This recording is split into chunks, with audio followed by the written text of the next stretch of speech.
Namo tassa bhagavato arahato samma sambuddhassa. Namo tassa bhagavato arahato samma sambuddhassa.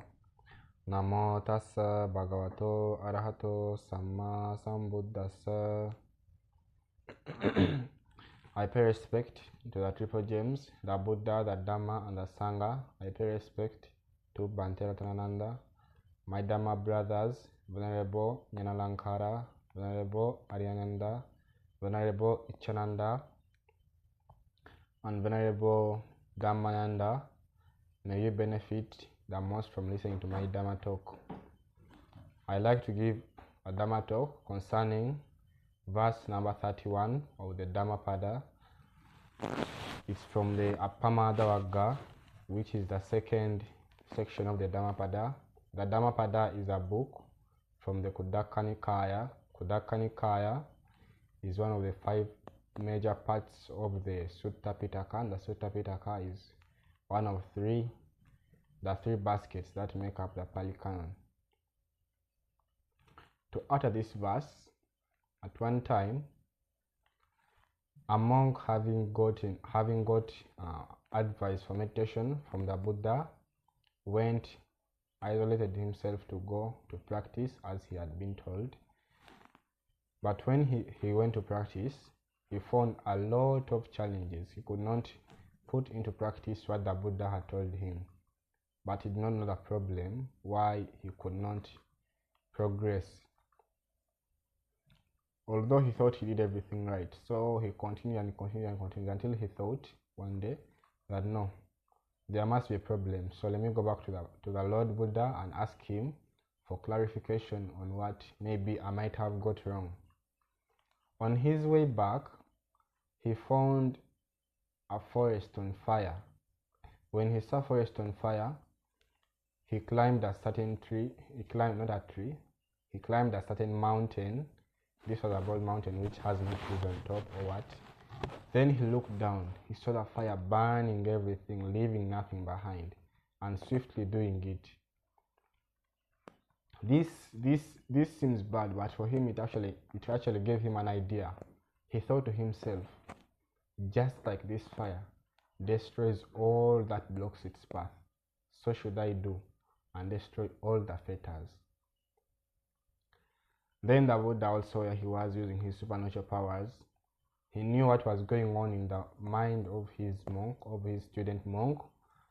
Then, projecting himself in front of this monk, he gave him advice and told him, yes, that is right.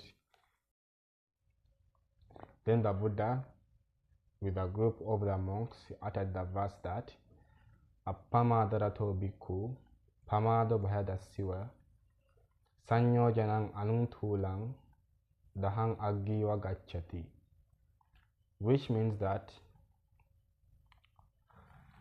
a monk who likes heedfulness looks at heedlessness with fear, and he burns and destroys all the fetters just like a great flame does. All the high and low fetters, just like the great flame, just like a great fire does. So the high and low fetters in this verse, if my memory serves me correct, there are 10 fetters with 5 low fetters and 5 high fetters. The low fetters include the wrong view, which means seeing, viewing, or thinking of the 5 aggregates as me, as a self. There's also the second one, which is doubt. This doubt is about the teachings of the Buddha, the path. The teaching is about doubt about the triple gems, the Buddha, the Dhamma, and his Sangha, or the path. The third fetter is about attachment to rites and rituals. This is the third fetter. Then the fourth one is ill will. Then the fifth one and the last of the low fetters is attachment to sensual desires. These are the low fetters. Then the high fetters include attachment to formless realms. Then the seventh one, attachment to formless realms.